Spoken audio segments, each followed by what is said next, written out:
Bonsoir, on est presque dans les temps. Ouais. Félicitations d'être venus aussi nombreux. Ça fait longtemps que ça ne nous était pas arrivé. Merci. Eh bien, au nom du Centre Porte Haute et de la Dynamique mulhousienne, je vous souhaite la bienvenue pour cette nouvelle conférence de notre programme 2024. Et nous avons le plaisir de nous associer ce soir au Centre socioculturel Papin pour organiser cette rencontre et en partenariat avec l'École supérieure de praxis sociale et le soutien de la librairie 47 degrés Nord. Vous avez déjà pu voir le grand choix de livres à votre disposition dans la salle à côté. Le sujet de ce soir, c'est que vivent les jeunes aujourd'hui. C'est un sujet que nous avions déjà retenu dès le printemps dernier, et donc bien avant les émeutes de juillet dernier, des émeutes qui en ont prouvé malheureusement toute l'actualité brûlante. Les jeunes se retrouvent en effet à assumer notamment deux grands défis. D'une part, un regard et une attente de la part de leurs parents qui a beaucoup évolué ces dernières années. On saisit facilement l'évolution des rapports entre les enfants et leur entourage au fil des dernières années, d'une génération à l'autre, mais aussi d'une culture à l'autre, dans un contexte de mondialisation et de migration. D'autre part, une confrontation à un monde en crise à tout point de vue, social, économique, géopolitique, climatique, le tout aggravé sérieusement par l'épidémie de Covid. Face à ces défis, les ressources disponibles deviennent malheureusement d'ailleurs insuffisantes, tant dans le domaine éducatif que dans le domaine sanitaire. Et c'est pourquoi nous sommes vraiment particulièrement heureux ce soir de pouvoir accueillir à Mulhouse Madame Moreau. Vous êtes psychiatre et psychanalyste pour enfants, professeure d'université, directrice de recherche à l'Institut national de la santé et de la recherche médicale. Vous dirigez depuis une quinzaine d'années la Maison des adolescents, Maison de Solène à Paris. Et vous êtes particulièrement investi en faveur des adolescents et des enfants de migrants. Votre carte de visite prend plusieurs pages. Et j'ai envie de partager de cette carte de visite ce soir, en fait, votre credo. Il faut croire dans les jeunes pour qu'ils puissent croire dans leur avenir.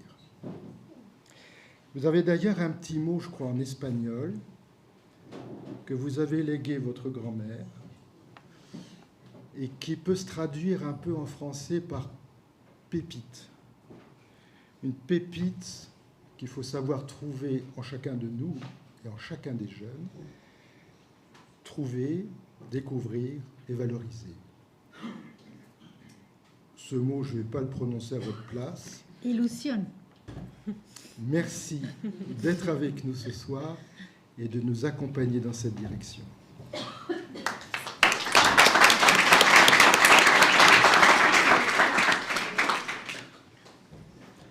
Bonsoir, je suis Sophie Brice-Walter, je suis responsable du secteur adulte, famille, médiation au sein du Centre social et culturel Papin à Mulhouse. Je vous prie de bien vouloir excuser le retard de mon directeur, Cédric Berlangy, qui va nous rejoindre d'un instant à l'autre, mais qui, pour plus de sécurité, m'avait donné le petit discours qu'il avait écrit, donc que je vais vous lire en son nom maintenant. Donc nous prenons rapidement la parole, plus pour poser le contexte que développer l'aspect pédagogique que nous laisserons le soin à Chantal de Praxis d'investir ce champ-là. Alors, que vient faire le Centre social et culturel Papin, ou plus largement un centre socioculturel dans ce projet? C'est tout d'abord une histoire de rencontre. Une rencontre avec le Centre Porte Haute lors d'une conférence où le Centre Papin était invité à présenter ses activités, ses valeurs et un projet financé par la Fondation de France dans le cadre de la mécanique des idées. De fil en aiguille, les discussions ont abouti à la volonté du Centre Porte Haute de faire venir Marie-Rose Moreau pour parler de parentalité, des questionnements autour des adolescents et notamment des enfants de migrants. Et c'est là que le Centre Papin y trouve toute sa place, Tout d'abord, étant agréé par la CAF et mettant la famille comme pilier de nos actions, les questions autour de la parentalité font naturellement partie de nos priorités. En tant que structure de l'éducation populaire, notre rôle est de permettre aux individus de renforcer leurs compétences psychosociales en proposant des réponses aux besoins qui sont exprimés. Ensuite, dans notre public, justement, donc notre territoire d'intervention étant le quartier Franklin-Fridolin et aux alentours principalement, nous accueillons nombre de jeunes, de parents, dont une bonne partie sont de nationalité étrangère ou issus de l'immigration. Donc, en tant qu'acteurs de proximité, nous observons et entendons les questionnements de nos publics. Nous constatons aussi les difficultés, parfois vécues par les jeunes, ayant une double culture, une identité culturelle singulière, à la fois riche, mais qui aussi peut parfois être source de vulnérabilité, comme vous le décrira Madame Moreau. Et enfin, dans notre rôle d'animation du territoire, il nous a semblé pertinent de proposer à notre réseau de partenaires qui partagent ces mêmes constats une opportunité de traiter ces questions avec une spécialiste telle que Madame Moreau. Donc cela concernera peut-être davantage la matinée de demain. Voilà, je ne serai pas plus longue et je laisse maintenant la parole à Chantal Mazet. Merci beaucoup. Bonsoir à tous.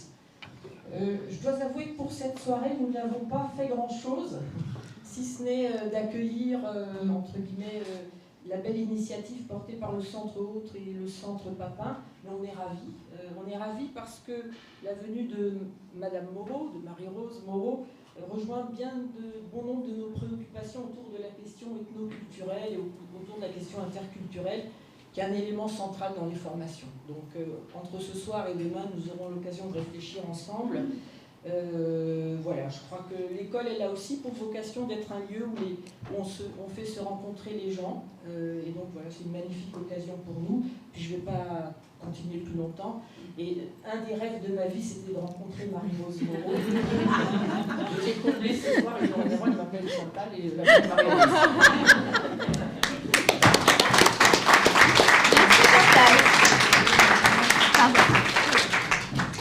Attention les fils. Il faut prendre le deuxième. Ah, c'est vrai, il faut prendre 2 micros. Ouais, c'est la technique. 2 micros, vous vous rendez compte, 2 c'est mieux qu'un peut-être. Mais bon, bonsoir à toutes, bonsoir à tous. Ravi d'être là, d'être parmi vous à Mulhouse, où j'étais jamais venue, en Alsace, près de la Lorraine, où j'ai fait mes études de médecine et j'ai grandi dans l'est de la France. Et en arrivant, ça m'a rappelé des lumières d'enfance. Bon, donc moi je suis ravie parce qu'effectivement, vous avez dit déjà dans vos aimables présentations, et merci infiniment de cette occasion de rencontre. Vous avez dit un certain nombre d'éléments qui me sont chers, et effectivement sur le fait de croire dans nos adolescents, de les aimer. J'ai même écrit un livre qui s'appelle comme ça, et si nous aimions nos adolescents, parce que je pense qu'il y a un enjeu majeur. C'est la représentation qu'on a de nos jeunes, de leurs possibilités, de leur qualité. Je crois que pour construire le monde de demain, déjà pour que nos adolescents aillent bien, ce qui est déjà un enjeu majeur pour nous en termes de santé publique, mais pour que la société de demain soit aussi une société ouverte, généreuse, fraternelle, il faut que ces jeunes qui vont la construire soient bien et soient bien dans leur lien avec les autres aussi. Donc il y a un enjeu qui est un enjeu de santé publique, mais un enjeu sociétal, et on retrouve toutes les implications. Alors, j'ai mis cette conférence donc sous, disons, j'ai pris un adage et une phrase d'Édouard Glissant, qui est un philosophe qui a beaucoup travaillé dans les Antilles françaises et qui vient des Antilles françaises et qui a travaillé à partir de ce contexte-là. Une phrase que j'aime beaucoup, hein, qui est « Agis dans ton lieu, pense avec le monde ». Et c'est ce que je vous propose ce soir.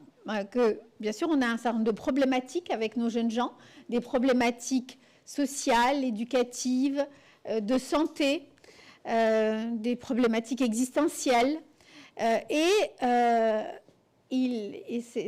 Toutes ces questions, il faut les traiter d'abord collectivement, tous ceux qui les rencontrent. Vous avez cité d'emblée l'importance des parents pour nous, c'est vrai. Les parents, l'école, tous ceux qui travaillent à l'école avec ces adolescents, et puis après, tous les professionnels du champ social, du champ éducatif et du champ médical.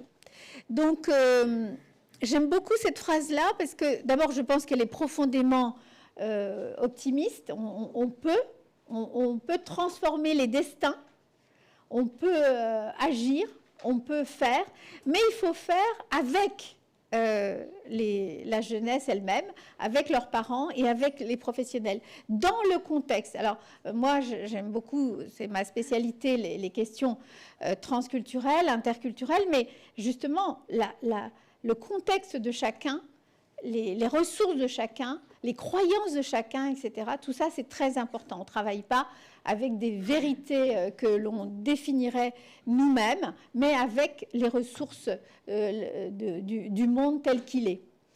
Et d'ailleurs, ça me fait penser à cette phrase que j'avais mise là en introduction, me fait penser, ça fait déjà quand même quelques mois, tous les jeudis matins, je fais un groupe, donc je dirige, comme vous l'avez dit, une maison des adolescents, la maison de Solène, 6500 adolescents, hein, par an, nouveaux adolescents par an, c'est un énorme bateau, mais magnifique, mais énorme. Et tous les jeudis matins, je réunis les adolescents qui sont hospitalisés, puisqu'on a des lits, on a en permanence des adolescents hospitalisés, en hospitalisation complète, en hôpital de jour, et puis en consultation, mais là, c'est l'hospitalisation complète. Je les réunis tous les jeudis matins, et donc ils sont donc 20 adolescents, avec une de mes co-thérapeutes, si j'ose dire, une des pédopsychiatres du service, et nous discutons des questions qui les ont marquées, les ont intéressés, aussi bien à l'intérieur de la maison, des choses qui ont pu se passer à l'intérieur de la maison qui les ont frappés, ou alors à l'extérieur. Hein, donc, ils commentent à leur façon voilà, ce qui se passe, ce qui les inquiète, l'incertitude, les questions écologiques, la guerre. Bon.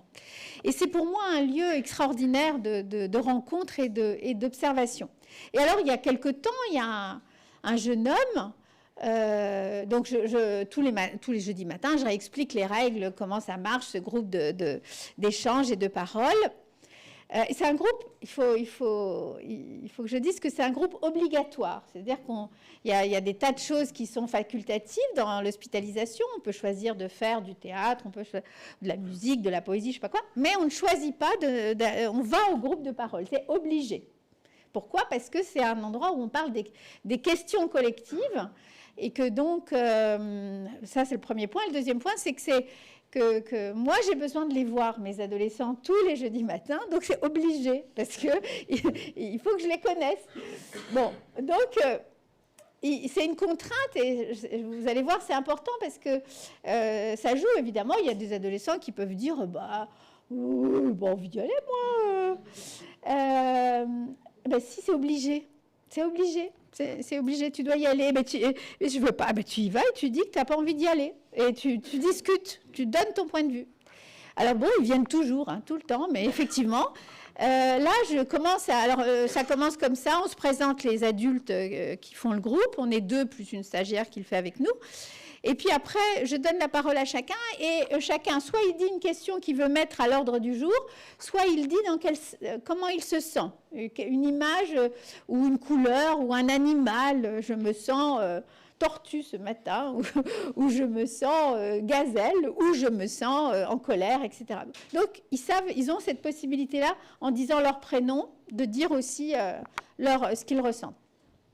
Je commence, puis là, il y en a un qui interrompt les présentations et qui dit « Madame,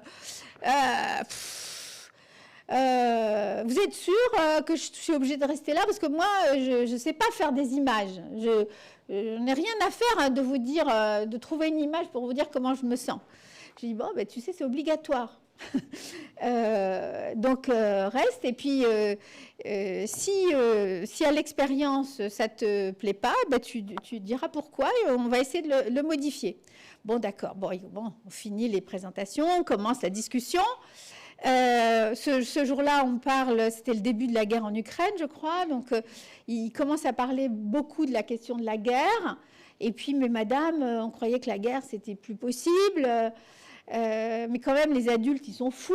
Enfin, il y a une discussion comme ça. Dans quel monde vous nous avez... quel monde vous nous donnez, quoi. Et puis, voilà que ce jeune garçon qui était assez rebelle au début, là, il écoute vraiment très, très... Et puis, on évoque, je sais pas, la discussion part sur des rêves et sur des choses qu'on voudrait faire, mais que parfois on imagine qu'on n'est pas capable de faire. Donc il y a une discussion comme ça qui s'engage. Et là, tout d'un coup, il interrompt les échanges, qui sont des échanges... les adolescents, ils apprennent vite comment on parle dans un groupe, c'est-à-dire on ne s'interrompt pas, on n'annule pas ce que l'autre a dit, on attend qu'il ait fini pour dire ce qu'on a à dire, etc. C'est en général pas très difficile, pourtant c'est quand même des adolescents... il y en a toujours à peu près la moitié qui ont envie de mourir ou qui ont eu envie de mourir. Enfin, c'est vraiment parce que c'est des pathologies quand même très comme ça, très, très fortes, très existentielles. Donc, mais je trouve que les adolescents, très vite, ils arrivent à apprendre. On n'explicite pas énormément les règles. Et ça marche toujours. Alors, les groupes sont très différents, mais ça marche toujours. Et... il dit, ce jeune, il dit, moi, je vous ai écouté, madame, hein, vous avez vu, hein, j'ai écouté le groupe. J'ai écouté le groupe. Hein. Mais là, c'est une question que je vais vous poser à vous. Et il faut me répondre, hein, il faut me répondre. Écoutez, il me dit, moi, j'ai été virée de 5 collèges. 5 collèges différents. Tout le monde en a marre de moi. Mes parents, je ne vous dis pas. S'ils pouvaient me mettre dans la terre, ils me mettraient dans la terre, tellement je les ai déçus. Les profs, dès qu'ils me voient, ils ont peur de moi tellement je suis horrible. Tout le monde en a marre de moi. Alors moi, j'ai une question. Pourquoi vous n'avez pas l'air d'en avoir marre des gens comme vous, comme moi? Alors je me dis, mon Dieu, il va falloir faire une réponse intelligente. Parce que la question, c'est une question de fond. Il parle de la déception, de ce qu'il inspire, de la répétition du malheur, parce qu'il le vit comme un malheur, du fait qu'il n'y a plus rien qui tient autour de lui, du fait qu'il crée lui-même, hein, il dit bien, hein, je répète, finalement, je ne sais plus faire que ça, me faire rejeter. Donc je me dis, moi, je réfléchis, je me dis, il va falloir, parce que c'est assez rare que les adolescents vous interpellent directement, surtout que je suis la chef de service quand même. Ils ont quand même l'idée que je suis la chef, quoi. Donc c'est rare vraiment qu'ils me posent des questions aussi directes. Parfois, ils me posent des questions parce qu'ils ont regardé sur Google, ils ont vu des choses sur ma vie, et ça oui, ils me posent des questions. Alors, c'est vrai que vous avez grandi à Charleville-Mézières, madame et c'est vrai que vous aimez Rimbaud, madame voilà, ça oui. Mais jamais des questions aussi sur la motivation, j'étais en train de me dire, il va falloir être intelligente. Et là, il m'interrompt. Enfin, il interrompt ma pensée. Et il dit, j'ai trouvé. J'ai trouvé. Et là, j'avais envie de dire, bah oui, mais qu'est-ce que tu as trouvé, mon garçon? Parce que moi, je n'ai pas encore trouvé la réponse. J'ai dit, ah, bon, t'as trouvé. Et alors, tout le monde rit, parce qu'il y a un côté un peu comique. Enfin, tout le monde rit, le groupe se met à rire. Et il dit, ah, oui, mais j'ai trouvé. J'ai trouvé. En fait, vous... Alors, quand il dit vous, il ne me disait pas qu'à moi, hein, il disait aussi à Ramed qui était avec moi, et puis vraisemblablement à les 3 adultes qui étaient là. Vous voyez, je vous ai écouté, hein, je vous ai écouté pendant 3 quarts d'heure. Vous voyez à l'intérieur de nous ce qui est possible. Et que nous, éventuellement, on ne sait pas que c'est possible. J'avais envie de lui dire, mais t'as écouté ma grand-mère, t'as lu mon... Parce que j'ai écrit beaucoup sur ma grand-mère. Eh ben non, je crois qu'il n'avait pas lu ma grand-mère, il n'avait pas lu ce que j'ai écrit sur ma grand-mère, mais il a observé ce qui s'était passé. Et vous voyez cette idée que la question de c'est possible, le truc oui c'est possible, il y a quelque chose d'autre de possible, et ce possible il est à l'intérieur de moi.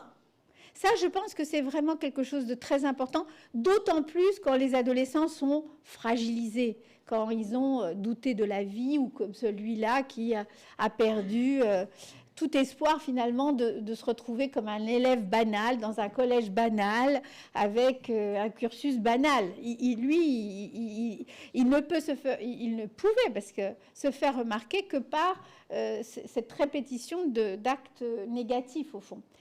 Et c'était vraiment très...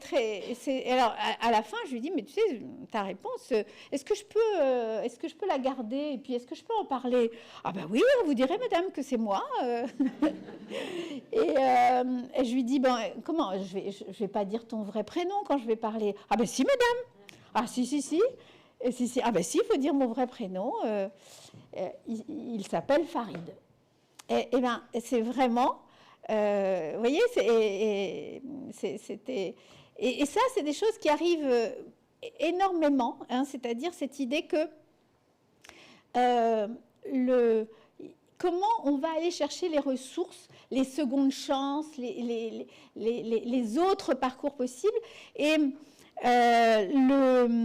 cette notion est vraiment très très importante, d'autant plus lorsqu'on cumule toute une série de difficultés, de ruptures, où finalement cette idée de je peux non seulement je ne vais pas décevoir, mais je vais créer quelque chose de bon. Et il était vraiment fier de lui. Hein. Il l'a raconté à tout le monde en sortant de ce groupe. Il a dit, vous savez pas, j'ai appris quelque chose au professeur. Il avait vraiment... il s'est passé quelque chose. Et juste dans l'observation de ce qui se passait, quelque chose qui pour lui était en rupture. Alors, cette notion des adolescents qui déçoivent, pour moi, c'est quelque chose de très fort, ça. C'est-à-dire que même lorsque... vous voyez, voilà, des parents, nous tous, n'importe quel parent, nous avons des petits. À ce moment-là, nous avons bien sûr des rêves, comme tous les parents, des attentes, des envies. On pourrait dire que tout est possible par rapport à nos enfants. Nous n'avons pas beaucoup d'enfants, donc du coup,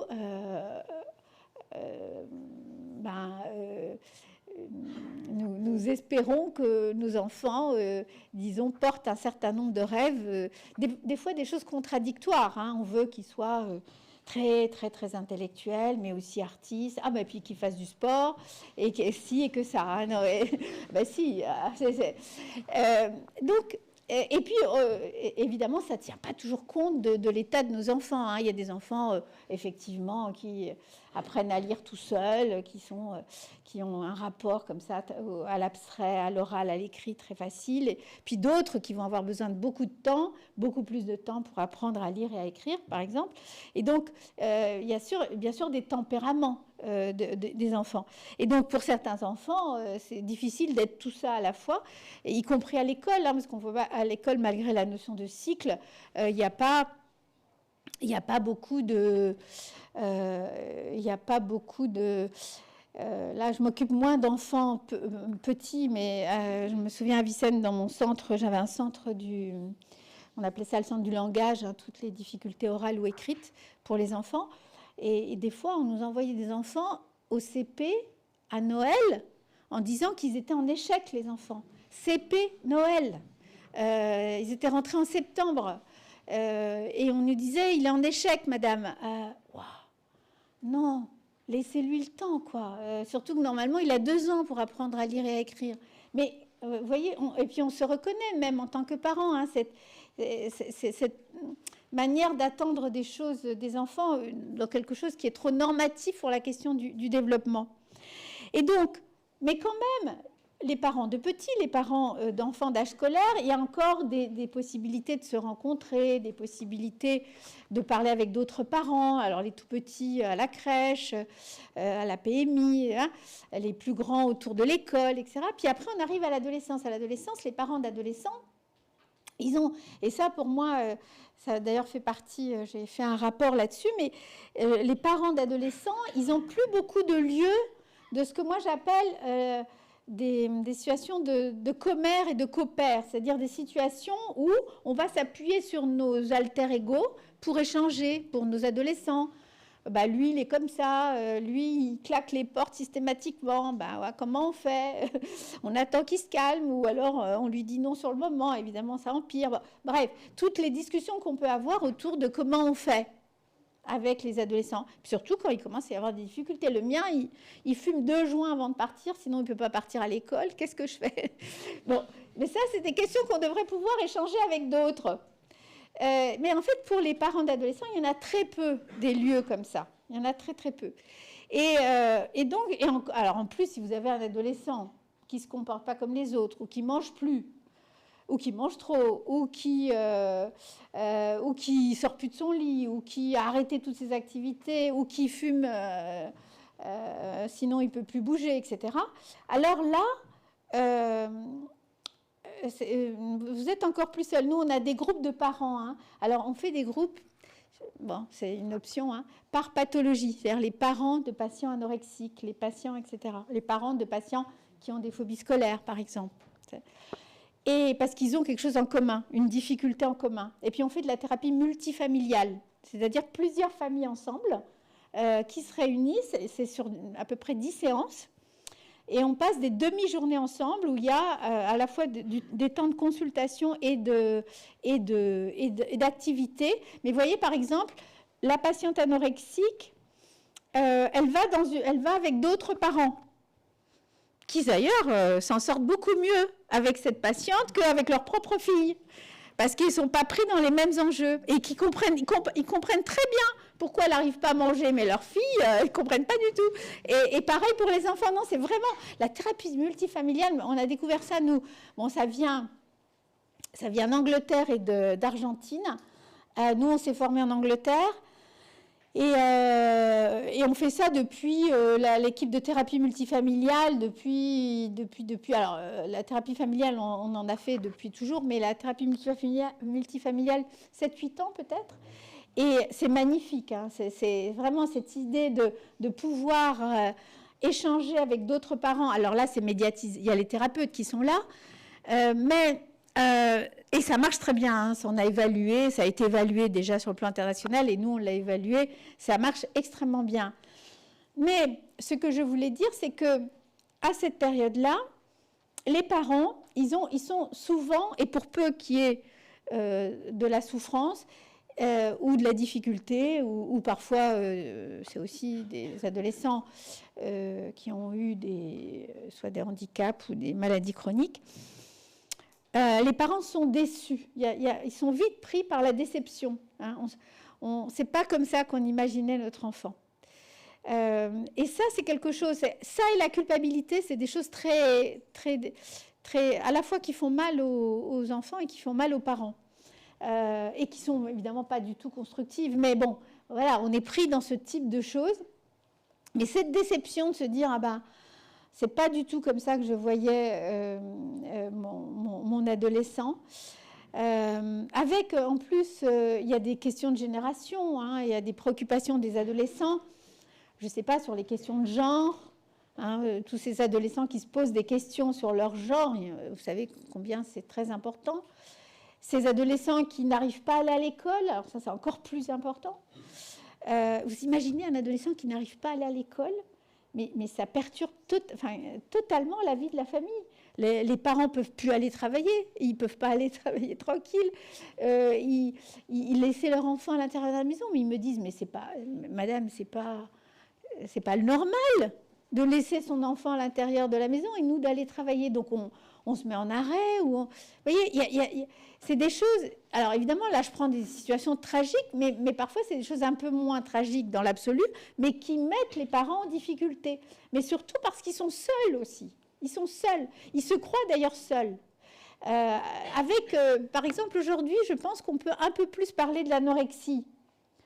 Mais si vous nous mettez à parler que votre adolescent il est boulimique, alors là c'est quasiment incompréhensible d'imaginer que voilà qu'une jeune fille fait des crises de boulimie, l'ouvre tous les placards, elle mange tout la nuit et qu'il faut mettre des cadenas au placard pour pas qu'elle le fasse, par exemple. C'est de la tragédie.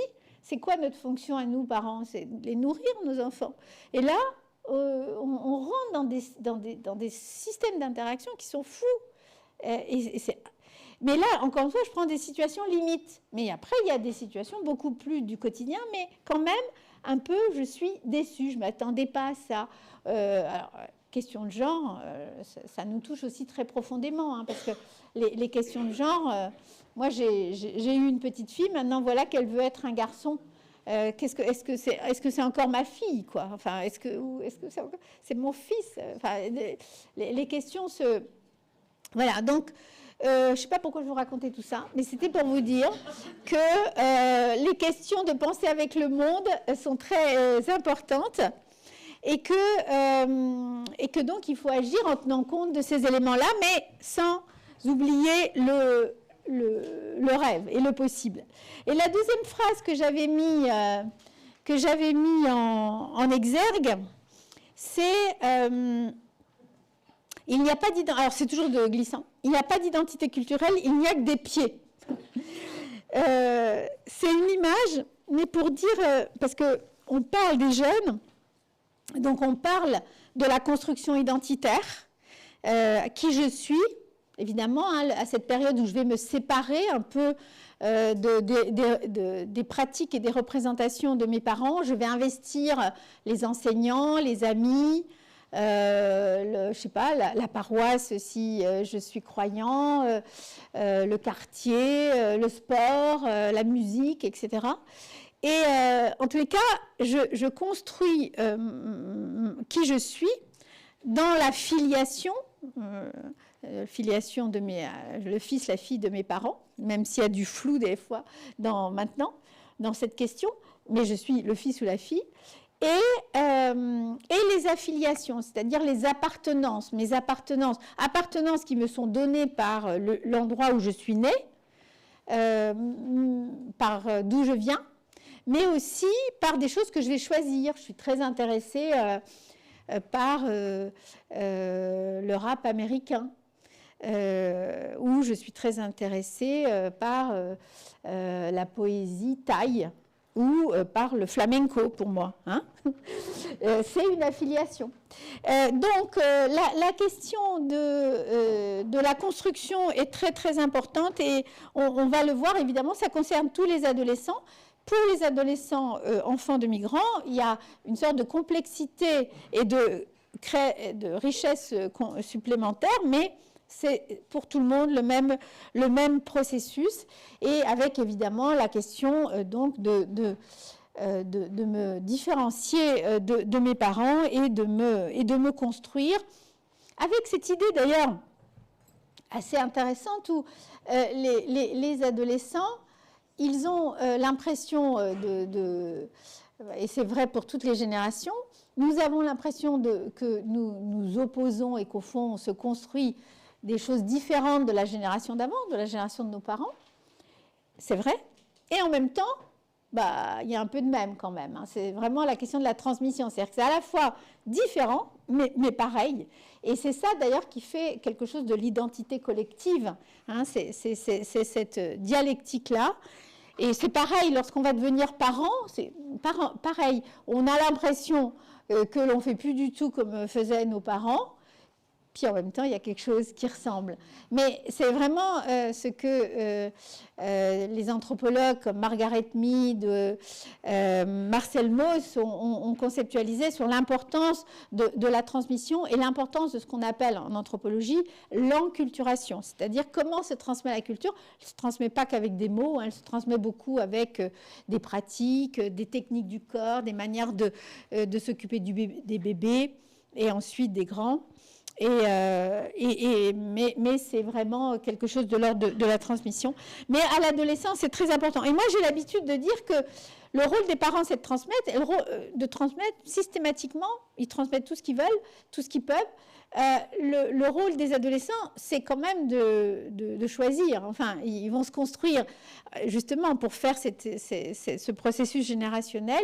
Et au fond, ce que j'aurais pu mettre, si j'avais mis un troisième mot, j'aurais mis métissage. Parce que, évidemment, que les adolescents vont se métisser au sens général du terme, qu'on soit migrant ou pas, parce qu'on prend de différents mondes. Je me souviens de l'importance, je parle souvent de l'importance des enseignants pour les adolescents, comment ils vont être porteurs, au-delà de leur discipline, de valeurs pour les adolescents. Et de valeurs choisies par les adolescents, valeurs différentes de celles que les parents ont transmises. Bon, là, j'avais mis l'hôpital Cochin. La maison, elle est pas très, on la voit pas beaucoup finalement, mais c'est la maison de Solène. Oui, alors, j'avais mis ici pour dire que je ne vais pas beaucoup parler aujourd'hui de recherche, mais que les éléments que je vous donne s'appuient sur toute une série de recherches sur les jeunes gens que nous faisons. Donc différents types de recherches et un séminaire que j'avais mis là, un séminaire qui s'appelle Besoin de croire, avec un livre que j'avais sorti avec Kristeva qui s'appelle Grandir c'est croire, pour insister sur le fait qu'à l'adolescence, et d'ailleurs le premier à l'avoir dit c'est Winnicott, ce génial pédiatre et psychanalyste anglais, qui a commencé au cours de la Deuxième Guerre mondiale, qui a fait des grandes émissions à la BBC pendant la Deuxième Guerre mondiale pour ce qu'il appelait la pédopsie laïque. La pédopsie laïque, c'est une traduction de l'anglais un peu particulière. C'est pour dire que surtout dans des situations de crise, mais à mon sens c'est vrai tout le temps, il faut que les spécialistes, comme nous, ceux qui ont la chance d'être des spécialistes de ces questions chez les enfants et les adolescents et les bébés, il faut que nous redonnions à la société ce que nous avons appris avec les enfants et avec notre formation. Parce que protéger les enfants, faire en sorte que les enfants aillent bien, et les adolescents, ça ne peut pas appartenir qu'à des spécialistes. Ça doit appartenir à l'ensemble de la société. Et puis, il y a des aspects prévention. Par exemple, vous savez qu'une des choses les plus graves qui arrivent à nos enfants, c'est la carence de soins, carence d'amour, carence de liens. Mais aussi les traumas, des tas de traumas. Alors, des traumas qui peuvent leur arriver, on insiste en ce moment, parce qu'avant on les taisait, sur les traumas sexuels. Mais il y a des traumas de toutes sortes. Les traumas sexuels sont tellement nombreux. L'inceste, les viols, ça c'est vraiment quelque chose de très fort et très grave. Mais il y a aussi d'autres traumas, bien sûr, qui arrivent aux enfants. La question traumatique est très importante. Et donc, le trauma, ça arrête le développement de l'enfant. Un enfant, quel que soit le trauma qui lui arrive, alors évidemment, il y a des intensités, mais ça va venir, outre les effets immédiats, qui sont déjà super importants, ça va arrêter son développement. Et ça va arrêter aussi des choses essentielles comme, par exemple, jouer. Jouer. Ah, il y a des tas d'enfants qui arrêtent de jouer. Si vous allez dans un camp de réfugiés, hein, j'ai beaucoup travaillé avec Médecins sans frontières, j'ai monté des programmes dans des tas de pays en guerre, et ce qui me frappait beaucoup, on arrivait dans un camp de réfugiés, des milliers de personnes en général, et puis vous allez du côté, parce qu'ils mettent toujours les enfants ensemble, enfin il y a des organisations pour que les enfants soient gardés, enfin qu'il y ait des gens autour et tout ça. Et les enfants, ils font pas de bruit. Ils ne jouent pas, la plupart d'entre eux, parce qu'ils ont été traumatisés. Et que le trauma, une des marques du trauma, c'est la perte des illusions, la perte de la capacité de jouer. Ce sont des enfants qui éventuellement répètent en boucle des trucs comme ça. Il y en a, je me rappelle de ce petit Afghan qui sursautait 50 fois à la minute. Il sursautait parce qu'il y avait une mine qui avait sauté près de lui. Il avait sauté sur la mine, bon, et il avait sursauté comme ça, et après il l'a répété pendant des jours et des jours, et il y a des tas d'enfants qui répètent, mais ça c'est pas du jeu, des enfants qui répètent des bouts de trauma. Mais le jeu, c'est-à-dire vraiment inventer, imaginer, faire comme si, etc., c'est vite touché chez les enfants, très vite touché chez les enfants. Hein. Et donc il y a des tas de choses comme ça qui vont venir toucher les enfants et qui vont venir toucher leur croyance. Et toujours pour citer Winnicott, il disait que la chose la plus importante lorsqu'on est dans une situation de crise, c'est le fait que les enfants ne perdent pas, ou retrouvent s'ils l'ont perdu, une théorie de la vie. C'est-à-dire que souvent, les psys ils parlent de la représentation que les enfants ont de la mort. À quel âge les enfants se représentent la mort? Dans nos sociétés tempérées, c'est vers 5-6 ans, en moyenne. Mais moi, j'ai vu les petits Afghans qui avaient sauté sur les mines et tout ça. Eux, dès qu'ils savaient parler, ils savaient ce que c'était la mort, parce qu'ils avaient l'expérience de ça. Donc ça dépend quand même du contexte. C'est pour ça que je dis dans nos sociétés tempérées. Mais plus important, dit Winnicott, et je le suivrai volontiers, et alors après chez les adolescents ça va être essentiel, c'est la théorie que ces enfants et ces adolescents ont de la vie. Quelle théorie ils ont? Est-ce qu'ils ont quelque chose de l'ordre de l'élan vital, de j'ai envie de vivre? Alors chez les adolescents, pourquoi c'est si important?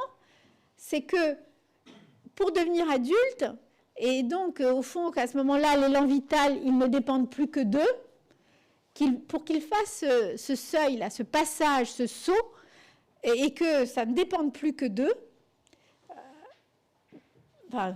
que ça dépend toujours un peu des gens autour de nous, mais en tous les cas que nous soyons actifs, il faut qu'on ait une théorie de la vie. Il faut que l'adolescent il ait une théorie de la vie suffisante pour qu'il ait envie de quitter l'enfance et de devenir adulte. Et ça, vous savez qu'aujourd'hui, nous sommes en France. Alors, le Covid a aggravé, et puis nous avions fait beaucoup de progrès juste avant le Covid, pendant les années avant le Covid, sur les taux de suicide chez nos jeunes gens et le taux de dépression. Et puis là, on est retombé maintenant à des taux qui sont très élevés, et malheureusement, les plus élevés d'Europe. Enfin, nous sommes dans le peloton des plus élevés d'Europe. Ça veut dire que si on les compare même à nos amis proches, là, italiens, espagnols, par exemple, ou allemands, eh bien, les jeunes Français, les jeunes Françaises et les jeunes Français ont beaucoup plus d'idées noires, moins d'envie de vivre, plus de tentatives de suicide, plus d'automutilation également. Alors on se dit, mais comment c'est possible que nos jeunes gens et pourquoi plus chez nous qu'à côté là? Alors il y a des tas d'études qui sont faites, mais ce qu'on peut remarquer, c'est qu'on a aussi une autre caractéristique, c'est que les adultes ont une vision négative de la société et des jeunes. et des jeunes. C'est pour ça que aujourd'hui, je voulais insister là-dessus. Et des jeunes. Nous sommes un pays où on n'aime pas assez nos ados, on ne voit pas assez nos ressources. Effectivement, nous ne croyons pas assez, nous adultes, en l'avenir et donc en nos adolescents. Et donc Winnicott disait, c'est la théorie de la vie qu'il faut réparer. C'est la théorie de la vie. Et ça, c'est pas vous tout seuls, les pédopsychiatres ou les psychologues qui allez faire ça. C'est bien sûr, faut le faire. Vous avez une obligation, vous avez une responsabilité, mais c'est tout le monde qui doit porter cet élan vital.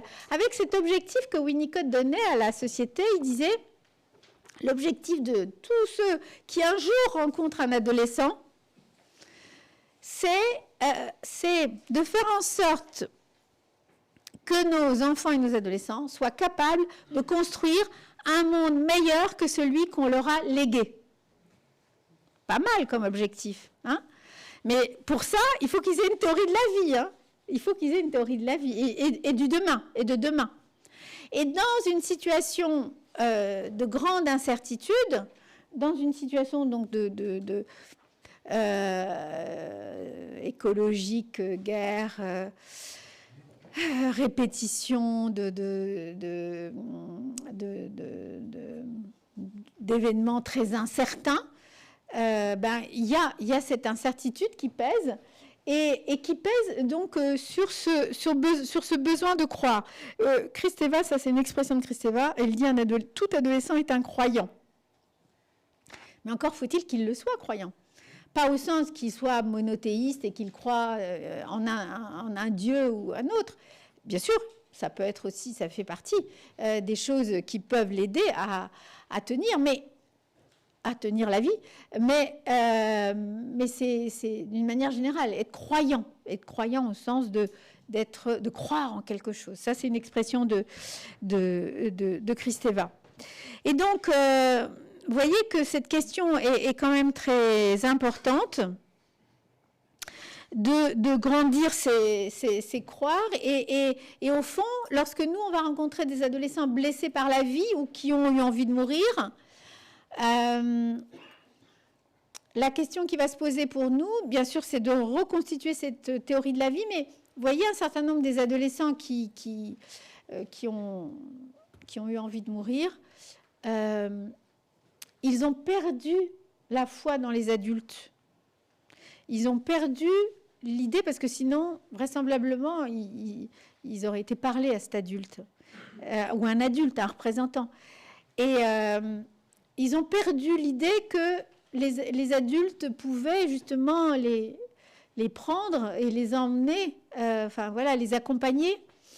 Et donc, c'est difficile parce que comment reconstruire une théorie de la vie, vous voyez, qui est très profond, à l'importance de toutes les techniques autour des psychothérapies, qu'elles soient par la parole, par le corps, par le jeu, par l'art.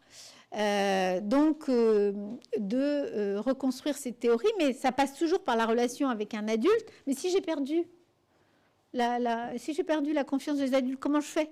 Vous voyez, il y a une sorte d'aporie, là, de paradoxe qui fait que, et d'où l'importance lorsqu'on s'occupe d'adolescents, quelles que soient nos fonctions, la relation, le lien avant tout. Et là, il faut modifier nos techniques. Il ne faut pas attendre dans nos bureaux qu'ils viennent tous les vendredis à 4h moins le quart, parce qu'ils ne vont pas venir, quoi. Ou ils viendront encore moins le jour où ils en auront vraiment besoin. Donc, il faut des techniques à partir de théories et de pratiques bien construites, hein, mais il faut être très engagé dans la relation, il faut croire en eux, il faut les rappeler. Vous savez, toutes ces études-là, où qu'est-ce qui marche lorsqu'un adolescent a fait une tentative de suicide? Il y a de très belles études, nous on en a fait une, mais il y en avait des très belles anglaises avant nous. Qu'est-ce qui marche le mieux? Ce qui marche le mieux, je résume des études qui durent 10 ans, qui sont super compliquées à faire, mais qui vont toutes dans le même sens, c'est rester en lien avec l'adolescent, comme vous voulez. alors au début, c'était par des cartes postales, par un mail, par un coup de fil toutes les semaines, par une séance, bien sûr, mais s'ils viennent à la séance, c'est gagné. Voilà, une relation par une infirmière, une éduque, quelqu'un qui va appeler toutes les semaines et qui va laisser un message même si l'ado ne répond pas, etc. C'est cette question du lien, c'est le lien. Et c'est sans doute comme ça. D'ailleurs, ils vont regarder, ils vont dire, tiens, je ne vais pas lui répondre pendant 3 semaines, et après, elle va passer à autre chose. C'est sûr, elle s'en fout de moi de toute façon. Mais non, si au bout de 3 semaines, on n'est pas passé à autre chose, il se passe quelque chose de l'ordre de la rencontre, de quelque chose de très fort. Et après, on peut faire ce qu'on veut. On peut faire de la psychomotricité, de la thérapie psychanalytique, familiale, ce qu'on veut. Mais il faut qu'il y ait ce lien-là. Il faut qu'il y ait ce lien-là. Et un lien spécifique. Moi, j'ai un thérapeute que j'adore chez moi, Antoine Perrier. Vraiment, je le trouve, il est très inventif. Et alors, lui, régulièrement, il se promène autour de la maison des ados avec les ados. C'est-à-dire qu'il a des ados. On lui envoie des ados qui n'aiment pas du tout... souvent qui n'aiment pas beaucoup parler, qui n'aiment pas être enfermés, madame, je n'aime pas être enfermée, etc. Et donc, il n'y a pas de problème, il dit, allez, on va se promener. Et il se promène autour de la maison des ados, comme ça. Il va jusqu'au Luxembourg, hop, hop, hop, il revient. C'est incroyable. Et évidemment, alors il y a même des ados qui disent, on veut celui qui marche. Un vrai mouvement, pas faux. Et donc, pourquoi je vous raconte ça? Parce que, pour vous dire l'importance donc de ces liens. Ah oui, et dernière étude sur ce sujet, c'est que si vous regardez un adolescent qui fait une tentative de suicide, si vous refaites l'histoire de ce qui s'est passé, disons, 6 mois avant cette tentative de suicide, vous vous rendez compte qu'en moyenne, cet adolescent, enfin dans l'étude qui a été faite par l'INSERM, il considère qu'il a dit son impulsion à mourir à 3 personnes différentes, en moyenne. Donc des fois, ça veut dire 5 ou 6. Il considère qu'il l'a dit à sa mère, à l'infirmière scolaire et à l'éduc avec qui il fait du poney le mercredi. Je dis ça, mais parce que nous on fait du poney. Mais vous voyez, sauf que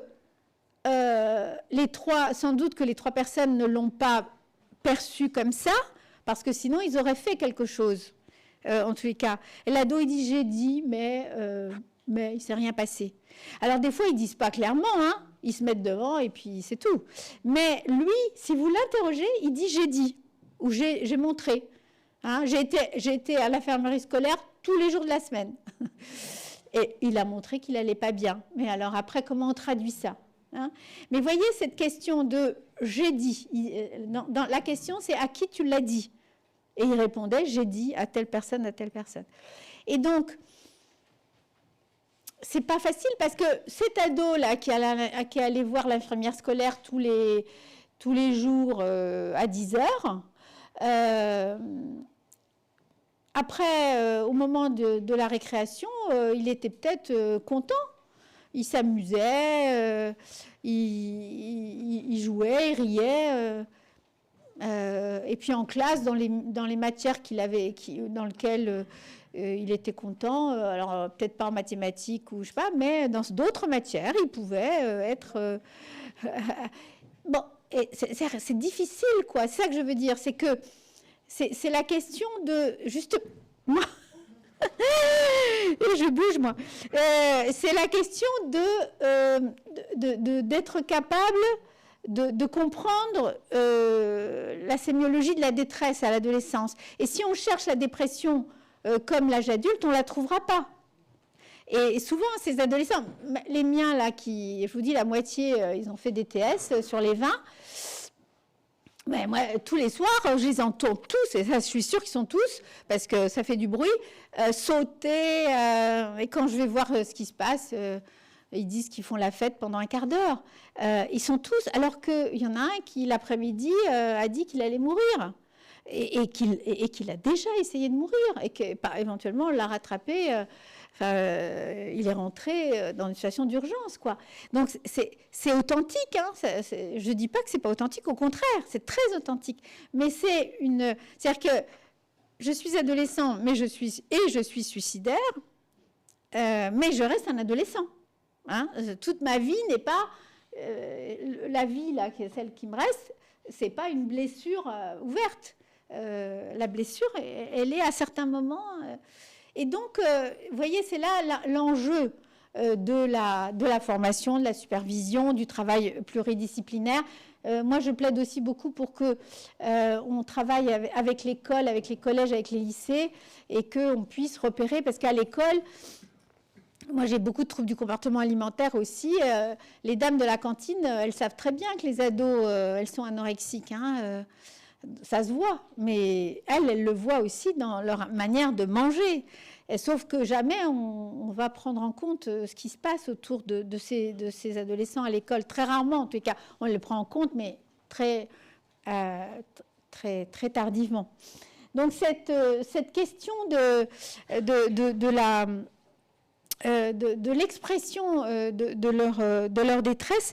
Et alors, là, j'avais mis cette diapo sur le fait que les adolescents étaient poreux et incarnés. C'est-à-dire que, évidemment, d'abord, ils sont très sensibles, poreux, très sensibles au contexte et aux problématiques du monde. Et ils sont aussi très sensibles dans leur corps. Et souvent, leur corps... certains arrivent à le dire, et puis d'autres, ils le montrent.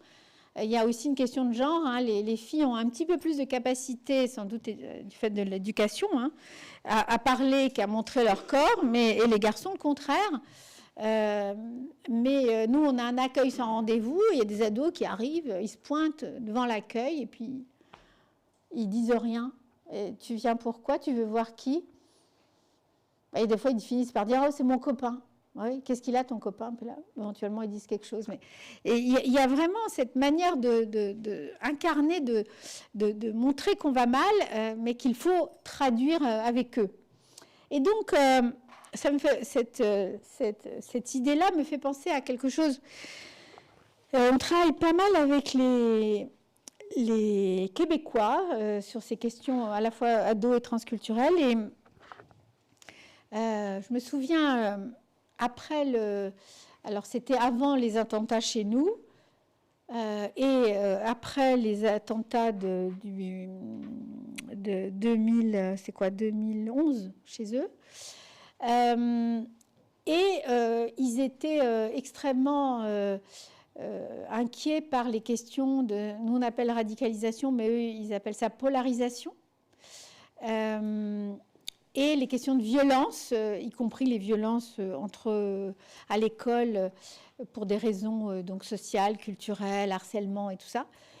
Et comme il y avait eu ces grands attentats du 11 septembre, ils avaient essayé de monter des programmes qui moi, m'avaient beaucoup intéressée parce que nous aussi, et puis on l'a été après de manière très violente, on sentait que ces questions allaient se poser pour nous aussi. Et donc des programmes pour essayer de diminuer cette violence à l'école, cette violence interculturelle, interethnique, intersociale, interindividuelle, toute la violence qu'il pouvait y avoir, et la question des discriminations aussi. Et donc, comme ils le font, ils font de manière très pragmatique, les Québécois, et ils comparent un certain nombre de choses qu'ils font. Et donc, c'était un groupe à McGill qui avait eu l'idée de proposer à des adolescents, dans le cadre de ça devait s'appeler prévention de la violence à l'école, et ils avaient proposé aux adolescents de choisir entre plusieurs groupes. Et ensuite, ils allaient voir quel effet ces groupes choisis par les adolescents avaient au bout d'un an d'école. C'était des collégiens. Enfin, ce que nous, on considère comme nos collégiens, quoi. Et donc, ils proposaient aux adolescents de choisir à leur convenance, soit un groupe, donc c'était 2 heures ou 2 heures et demie par semaine, donc vous alliez faire ce qu'ils appellent les compétences, les habilités psychosociales. Hein, donc, c'est méditation, pleine conscience, gestion du stress, éducation à la non-violence.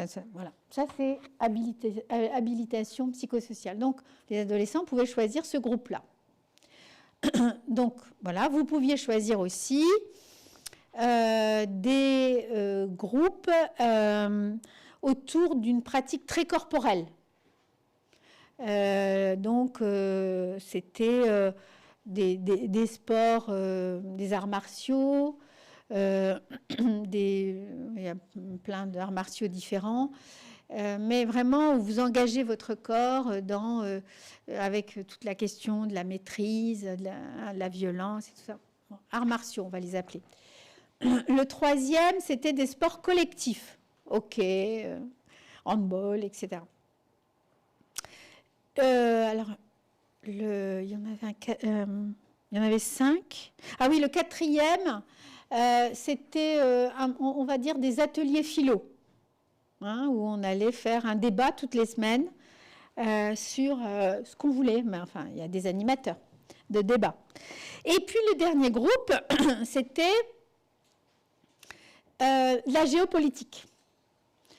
C'est un atelier de géopolitique où on invite donc des grands spécialistes du Moyen-Orient, c'était déjà d'ailleurs à l'époque, mais admettons du Moyen-Orient, si c'était maintenant. Nous, on en a fait aussi de l'Ukraine, de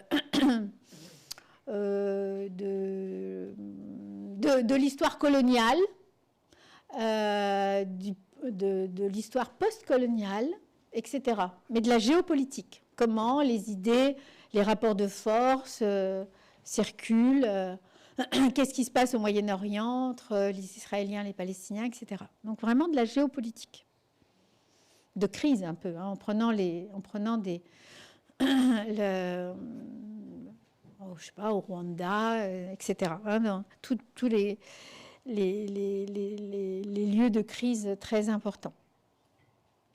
Et donc, premier résultat intéressant, parmi les 5 que je vous ai donnés là, quel est celui qui a emporté le plus de... C'est un post-crise, hein, qui a emporté le plus de succès, à votre avis?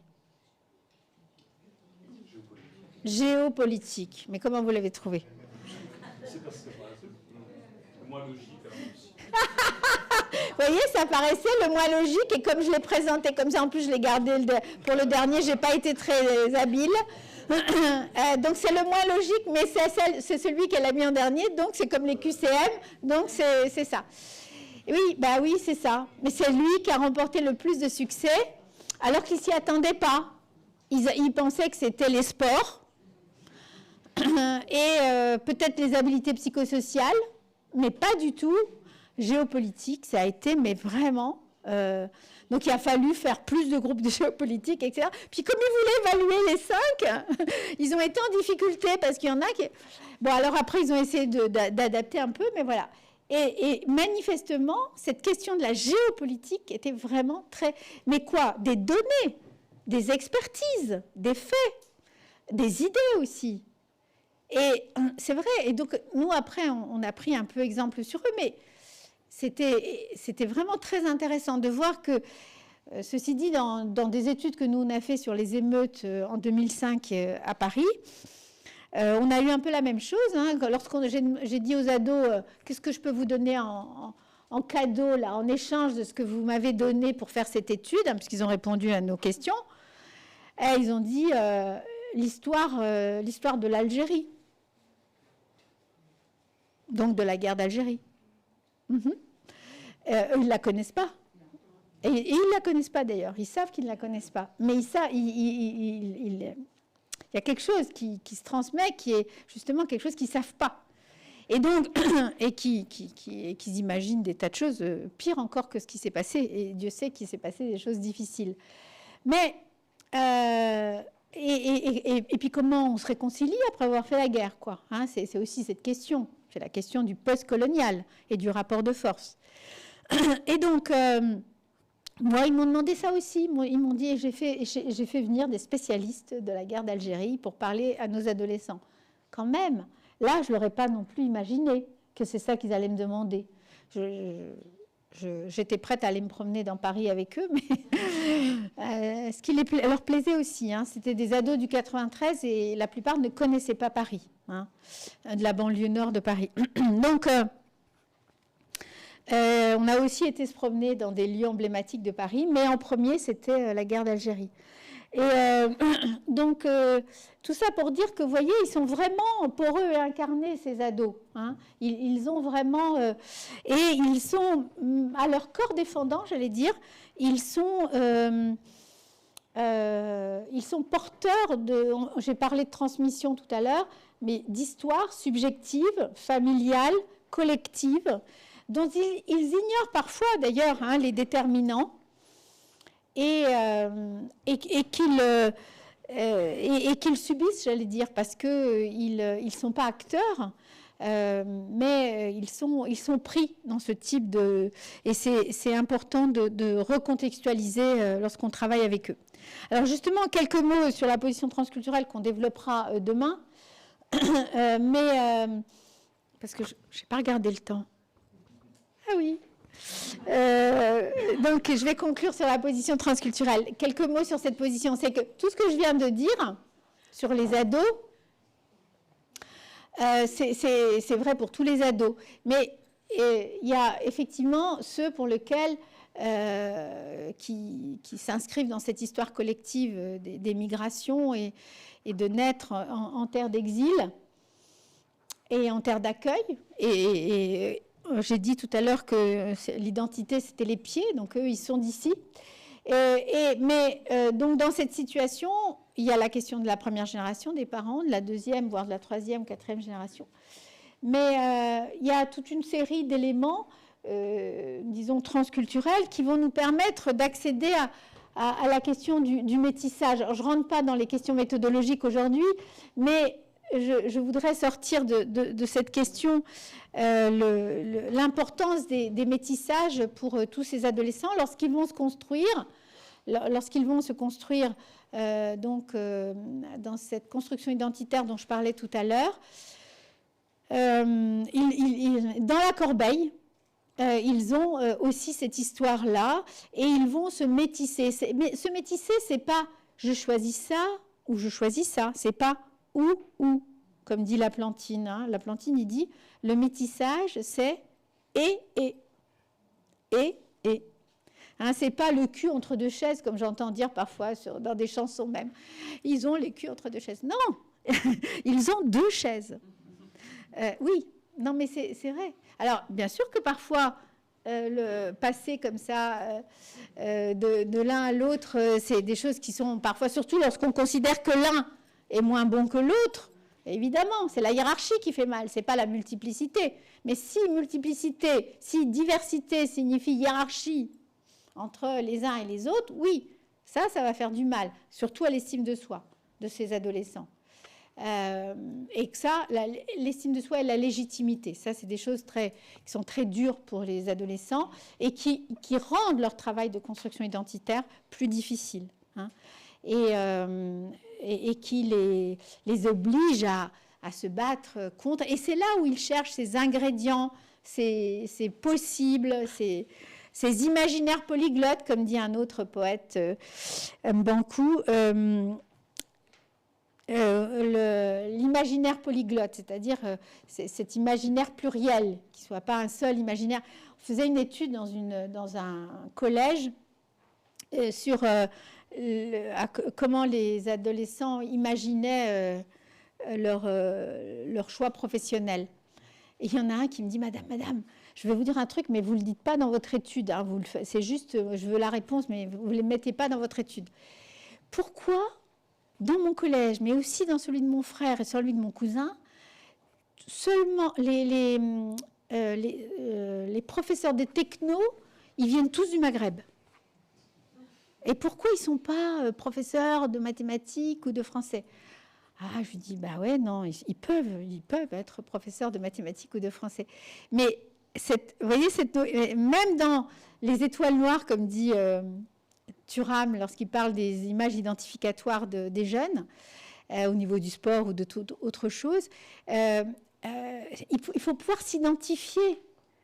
Il faut pouvoir s'identifier à des possibles. Je reviens en conclusion à ce que je disais tout à l'heure en introduction. Mais vraiment, et c'est vrai que dans son collège, les 2 professeurs de techno, ou 3, les 3 étaient du Maghreb, pour des raisons multiples, parce que c'est ça qu'ils ont réussi, je crois, à valider, pas d'autre chose, mais n'empêche que ce garçon se demandait, lui, qui était d'une famille 2e génération du Maghreb, s'il pouvait imaginer être professeur de philo, et pas seulement de technologie, parce qu'il aimait bien les idées, ce garçon. Donc, il m'a posé la question à moi. Évidemment, il n'osait la poser à personne d'autre. Parce que ce n'est pas des questions. Vous voyez, c'est comme en plus, nous, on est la République française, elle est une, indivisible, égale, égalitaire, etc. Et qu'on est tous pareils et qu'on n'a pas de culture, qu'on n'a pas de religion. Donc, du coup, et qu'on ne mesure pas les discriminations. Vous savez que c'est interdit, même si...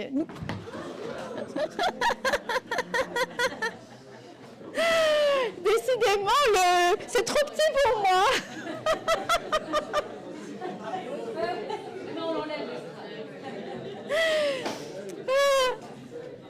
Merci. Non, mais là, c'est bon, là.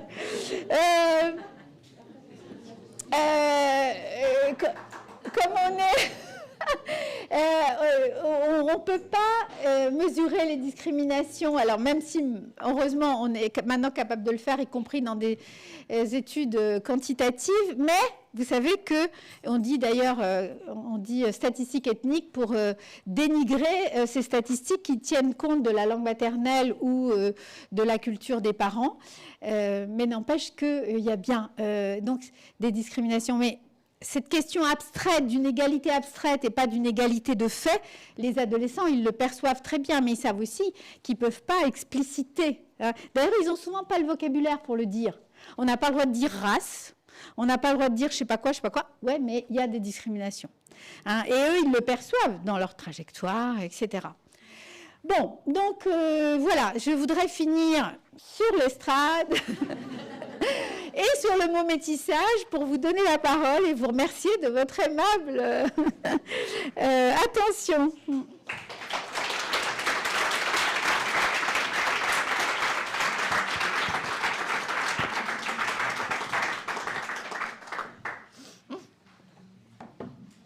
Un grand merci. On va prendre bien, sinon.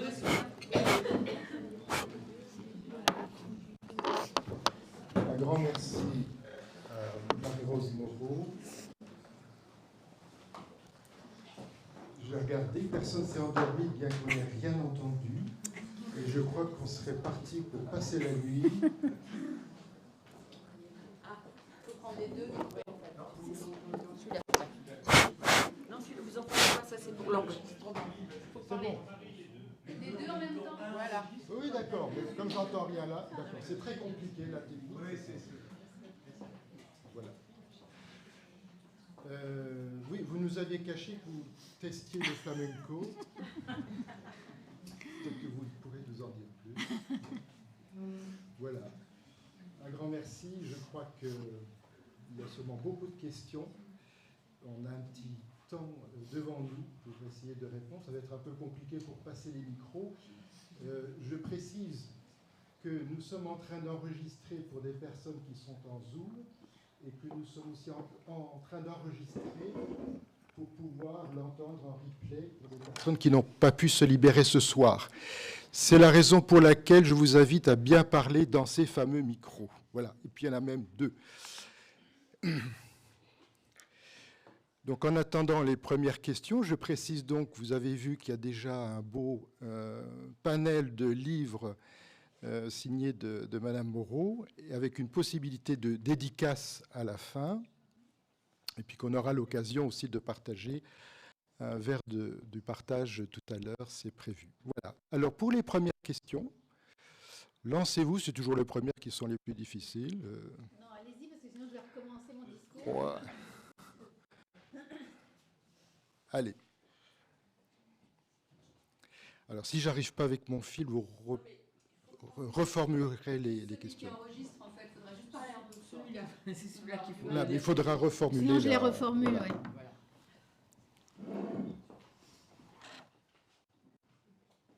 À vendre.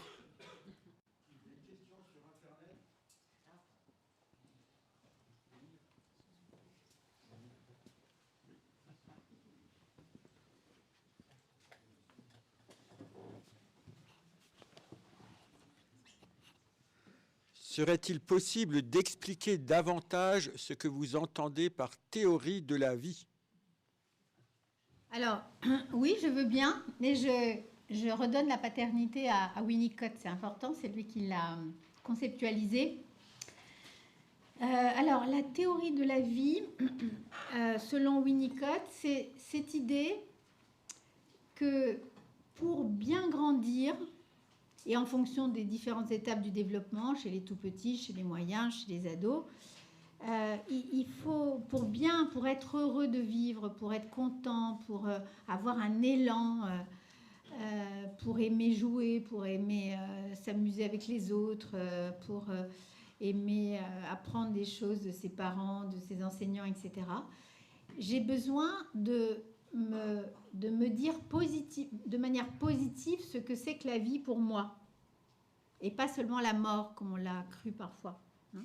C'est-à-dire alors je me dis pas la vie c'est ça, c'est pas comme ça que ça marche à l'intérieur, dans la vie intérieure des enfants. Mais c'est d'avoir une